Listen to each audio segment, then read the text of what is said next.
এখন আমি খুব কনফিউশনের মধ্যে আছি। আমি বুঝতে পারছি না যে যেহেতু আমি ইংলিশ অনার্স নিয়ে পড়েছি সেই জন্য কি আমার টিউশন পড়ানো উচিত, না অন্য কোনো কাজ করে অল্প টাকা পয়সা জমিয়ে একটা ছোট ব্যবসা খোলা উচিত। টিউশন পড়ালে ভাবছি প্রতিদিন 2টো ব্যাচ পড়াবো, সকালে আর রাতে। আর ট্যালি শিখে ট্যালির একটা কাজ খুঁজে নেবো। টিউশন আর ট্যালির কাজ করলে আমার মনে হয় মাসকালে 15,000 টাকা ইনকাম হয়ে যাবে। কিন্তু এখানে একটাই বড় সমস্যা, টিউশন সকালে আর রাতে পড়ানোই যায়, কিন্তু ট্যালির কাজ করতে গিয়ে আমার অবস্থা খারাপ হয়ে যাবে। কারণ ট্যালির কাজটা কম্পিউটারে হলেও এটা ঘরবন্দি কাজ।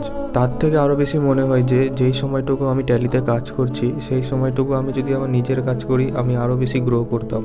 আর শুধু টিউশন পড়ালেও হবে না, যেহেতু আমি প্রথম টিউশন পড়াচ্ছি তাই মাসে হার্ডলি 4 থেকে 5 হাজার টাকা ইনকাম করতে পারবো। এত কম টাকা ইনকাম করে আমি আমার পরিবারকে সাপোর্ট করতে পারবো না। অথবা আমাকে কোনো কাজ করতে হবে 15 থেকে 16 হাজার টাকা ইনকাম করার জন্য, আর সেখান থেকে টাকা জমিয়ে আমি আমার একটা ছোট ব্যবসা শুরু করব। সত্যি কথা বলতে আমার ব্যবসা করার ইচ্ছা আছে, আর ব্যবসা করলে আমি প্রতিদিন তোমাকে ডেলি প্রোগ্রেসটা দেখাতে পারবো যে আমরা কতটা মাল কিনলাম বেচলাম এইসব। আমি এখনো পর্যন্ত বুঝতে পারছি না যে আমার কি করলে ভালো হবে, সেই জন্য আজকের এই ভিডিওটা বানালাম। আমি তোমাদের কাছ থেকে মতামত চাই যে আমার কি করা উচিত আর কি করা উচিত না। প্লিজ কমেন্টে বলো।